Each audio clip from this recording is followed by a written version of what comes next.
Hello and welcome to another Transformers Rescue Bots Academy episode review.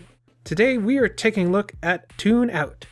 Hoist gets called to the principal's office, Heatwave's office, and Hotshot gives him a bit of a hard time. Uh-oh! What did you do, Hoist? I forgot to raise the flag!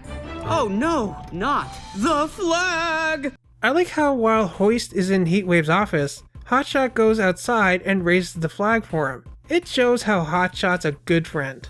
I like how when Heatwave is telling Hoist about the 5-digit code for the new prototype, he holds up his hand and realizes that he's only got 4 fingers. Wow, Hoist! Congrats! You're in charge of a backpack!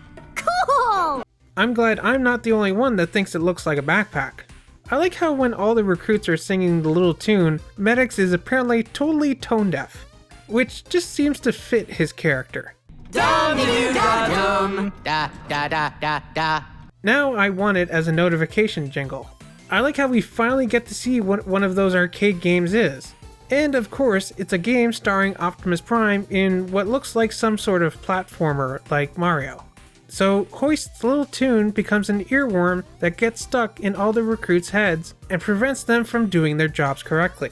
They then get the idea to blast the song out of their heads by listening to another song, which is pretty smart because that's usually what I do when I have a song stuck in my head.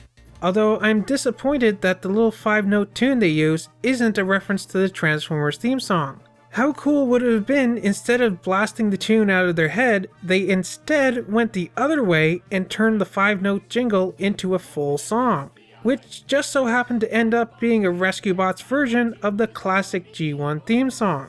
I could just imagine Hotshot saying, "I think the lyrics should be robots in disguise," and then Whirl saying, "I think it should be more than meets the eye," and then them integrating both into the song when they finally present it to us with the full finished song.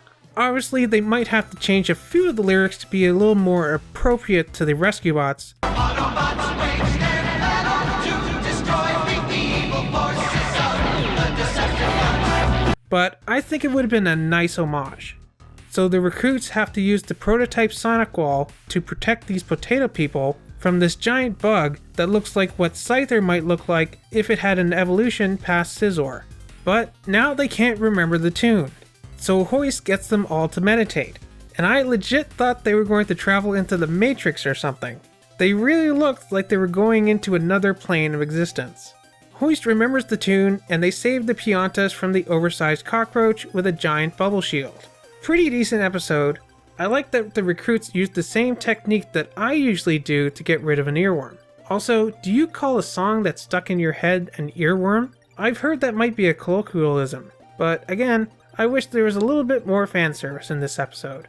This seems to be a recurring thing for me. I don't know. I do know that this is a little kid's show, but I just seem to think that if you have an opportunity to insert a reference for older fans to get, as long as it doesn't detract from the narrative, why not sprinkle in a little throwback or nod to the past here or there?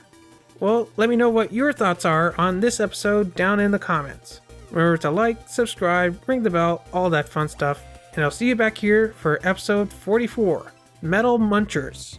Uh-oh, are the Rescue Bots going to be attacked by Scraplets? We'll just have to tune in to find out.